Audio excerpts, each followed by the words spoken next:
pwedeng senaryo doon sa impeachment ni sa Sara? impeachment ni Sara? Well, kapag ang impeachment case ni Sara Duterte ay sinimulang dinggin sa June 2, katulad na sinasabi ni Senator Chis Escudero, ay patay na ang nasabing impeachment case na yan. Correct! Kasi wala ng panahon ang present Senate na ito ay matapos hanggang June 30. Kasi maliwanag sa Rule 44 ng Senate Rules mismo na kapag ang Kongreso ay nag-terminate o natapos ang kanilang Congress sa panahong ito, hindi na po pwedeng i-take up yung previous matters and proceedings. Ibig sabihin, yung nakabimbin ng mga kaso, mga nakabimbin ng mga bagay na dapat na tinitake up ng present Senate, hindi na pwedeng buhayin doon sa bagong Senate. Maliban na lamang kung yung bagong Senate ay bubuhayin nila muli ito. Pero kung ito ay bubuhayin nila, i-consider yan na as if they were presented for the first time. Na sa kasong ito ng impeachment ni Ms. Sara Duterte, kung ito ay tatanggapin ng new Senate, mangyayari niyan na parang bagong impeachment case ito na ipinapile sa bagong Senado. Na siyempre, nasasabihin naman ni Ms. Sara, hindi na po pwede yan. Sapagkat kung may bagong impeachment case, sakop ito ng tinatawag na pagbabawal sa ating saligang batas na hindi pwede magkaroon ng dalawang impeachment case sa loob ng isang taon. Ayan na! Patay ng impeachment! Wala nang impeachment niya! Hindi wala. Pinklawan na yan, pinklawan! Ito kaya pala sabi ni Inday Sara ay yung bloodbath. No? Gusto niya ng bloodbath. Pakinggan po natin mga kababayan itong sinasabi ni Inday. Handa raw si Vice President Sara Duterte na harapin ang impeachment trial sa 20th Congress. At mula sa Davao City, nakatutok si Argel Relator ng GMA Regional TV. Sinabihan ko na rin talaga sila, really, I truly want a trial because I want a bloodbath talaga. Hindi raw uurungan ni Vice President Sara Duterte ang nakatakdang impeachment trial sa kanya sa pagpasok ng 20th Congress. Whether guilty man yon or acquittal, I'm already at peace. Pero pinuna ni VP Sara na mali raw na magsimulang magbilang ng boto na wala pang trial. They haven't seen evidence yet. They haven't seen what the prosecutors have. They haven't seen what our defense is. So, parang mali siguro na magbilingan ng boto ng walang trial. Hindi na rin daw nagulat ang bise sa umano'y pagiging kasapi ni na presumptive party list representative Chal Jokno at Leila de Lima sa prosecution team sa impeachment trial. They've been very vocal anti-Duterte since birth. Yes. In fact, wala pa sa mapa si dating Pangulong Rodrigo Duterte to become president, ay anti-Duterte na talaga si Secretary de Lima. Malayo pa ang 2028 presidential election, pero sabi ng bise, binigyan daw siya ng mga taga-suporta ng hanggang December 2026 para magdesisyon kung tatakbo siya o hahanap ng ibang susuportahang kandidato. I have more than a year to really sit down and list down the pros and cons as I did atong 2021 with regard to running for president. Sa katatapos naman na eleksyon, proud daw ang bise sa mga senatorial candidate ng PDP laban kahit hindi raw ito ang inasahan nilang resulta.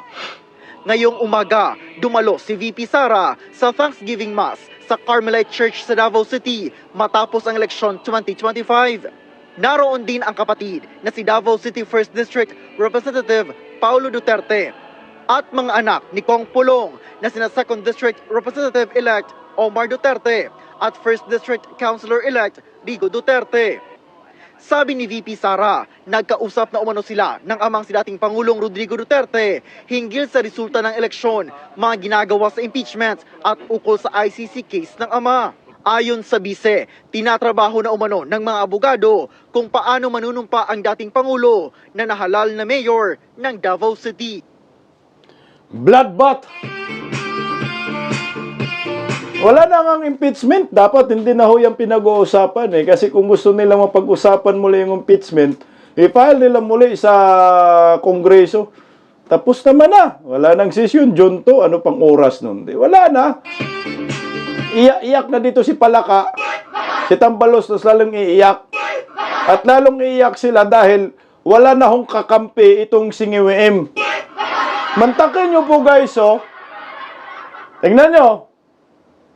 Yung victory party nila, low budget na. Kamot Singiwim dyan. Victory party, low budget. Kasama yung mga bubunisang, tanganisang, loyalista ni Ngagba. Pagkatapos na, galing itong video na ito, galing sa binyo ng victory party nila. Pero solo flight din siya. Pero lang isang bataan si Lito Lapid, si Pinono. Tingnan mo, oh, ito may I love you ngiwiin pa siya dyan, oh. Yawan! I love you, sobrang mahal. Sobrang mahal ng bilihin. Oh, ngiwiin daw, ngiwiin. Oh, ngiwiin daw. Ngiwiin, kahit wala nang sumunod. Sigaw pa rin kayo, ngiwiin. Tingnan mo, pakinggan natin si Bodoy. Importante na yung sektor. Ito yung mga trolls ng ngiwiin. Victory Parter, low budget. Victory Party, low budget. Mga fans ng mo, mga trolls, oh. Ng social media, nabasa yun sa internet, yung lumalabas sa internet, kayo yung humaharap natin dyan para sa amin. So thank you very much. We were able to nakatayo tayo. Ano? Isang system para sa eleksyon, matibay-tibay. There were other elements that came into place na mas gusto natin, mas maganda sana yung resulta. Pero, kung tutusin ninyo, in terms of exposure, in terms of social media exposure, may hapon naman natin. So, yun ang pagpapalit. Naihabol daw.